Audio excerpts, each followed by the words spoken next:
Fala, legionário, tudo bem? Uma excelente noite aí pra você, pra toda a sua família. Quero compartilhar com você agora um texto que está escrito lá em Lucas capítulo 16. É um texto que tem uma reflexão muito interessante. Eu quero trazer um contexto agora bem rapidamente pra gente se inteirar. Está em Lucas 16, do 1 ao 9. É a parábola do administrador infiel. Então a gente vai extrair uma lição aqui pra nós como legionários, como é que eu posso dizer? Como soldados da última era, soldados dos últimos dias. Eu creio piamente nisso. Tem um versículo lá em Daniel que fala assim, ó: no fim, as pessoas correrão de um lado para o outro buscando conhecimento. Aí tem um outro versículo que fala assim, ó: próximo do fim, a ciência se multiplicaria. E qual outro momento que a ciência é tão multiplicada como agora? Através, primeiro, da robótica, através da inteligência artificial. Todas essas coisas fazem o tempo se tornar cada vez mais ínfimo.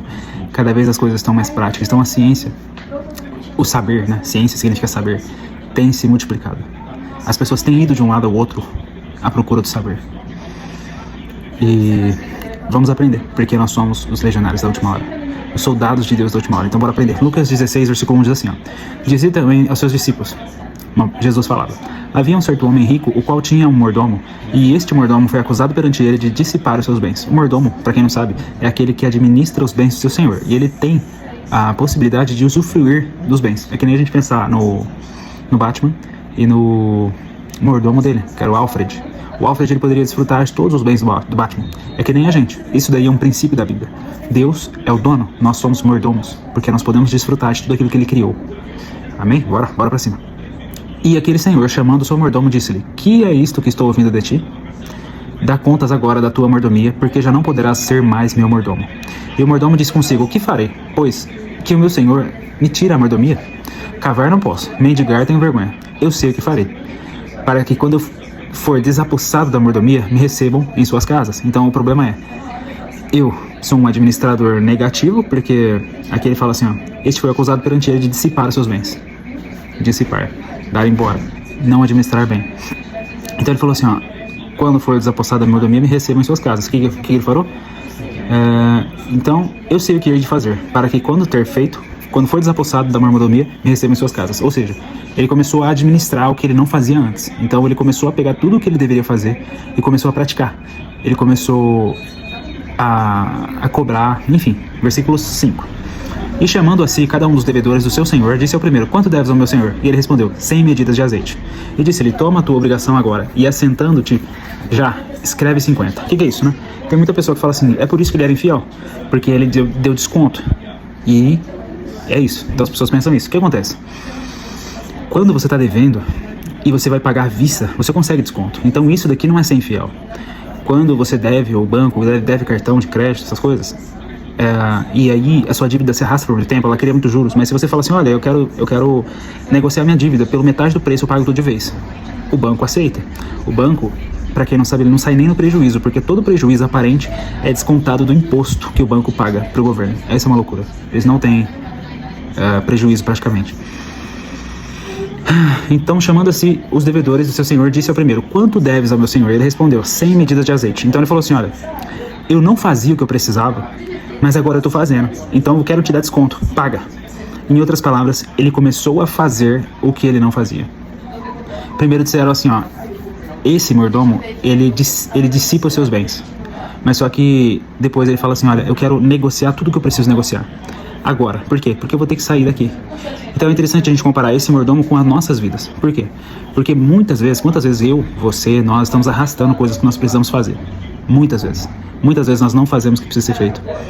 No fim você vai ver que o senhor daquele mordomo vai elogiar ele. Sabe por quê? Mesmo ele tendo que ser desapossado, o porquê está em que ele foi inteligente de negociar as dívidas, ele foi inteligente de dar desconto. Isso não é ser infiel, isso é administração.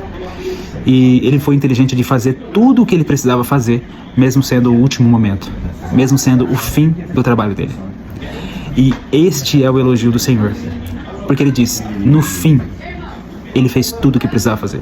E quantas vezes eu e você não fazemos isso na nossa vida? Não fazemos o que precisava ser feito. O que você me diz sobre isso? Bora continuar. Versículo 6. Ele respondeu: 100 medidas de azeite. E disse-lhe: toma a tua obrigação, e assentando-te já, escreve 50 medidas de azeite. Versículo 7. Disse, pois, ao outro: Tu quanto deves? Ele respondeu, 100 alqueires de trigo. E disse-lhe, toma tua obrigação, escreve 80. E louvou aquele senhor, o injusto mordomo, por haver procedido prudentemente. Porque os filhos deste mundo são mais prudentes na sua geração do que os filhos da luz. Aqui entra a grande virada, versículo 9. No versículo 8 entra a grande virada, mas vamos continuar. E eu vos digo, fazei para vós amigos das riquezas da injustiça, para que quando vos faltarem, vos recebam eles nos tabernáculos eternos. Isso daqui é uma ordem, como se fosse uma ordem negativa, uma ordem de contraste. O louvor é por ele haver procedido prudentemente. O que isso significa? A prudência é ele adiantar o serviço que ele deveria ter feito. Aquele homem, ele, vamos supor, precisava fazer 10 coisas na administração. E aí, conforme o tempo passava, ele precisava continuar fazendo aquelas coisas. Quando ele ouviu falar, esse é o fim da sua administração, o que ele fez? No fim do tempo, fez tudo o que precisava ser feito. Então, as coisas que ele estava arrastando com o tempo, dissipando os bens do seu senhor, de repente, no último momento, ele fez tudo o que precisava fazer. E aí Jesus diz assim, fazei para vós amigos das riquezas da injustiça, para que quando vos faltarem, vos recebam eles nos tabernáculos eternos. Interessante essa frase aqui. E existe um enigma muito forte por trás dela. Fazei para vós amigos das riquezas da injustiça, para que quando vos faltarem, vos recebam eles nos tabernáculos eternos. Mas o que eu quero trazer aqui para nós é exatamente esse recado. Porque por que o Senhor teria louvado o mordomo injusto? Porque ele agiu prudentemente e fez o que precisava ser feito no fim. Esse daqui é o resumo da parábola. Qualquer outro dia eu posso trazer um entendimento sobre esse versículo 9, mas eu enxergo que é um contraste, né? Então ele não diz isso literalmente, mas ele diz isso como contraste.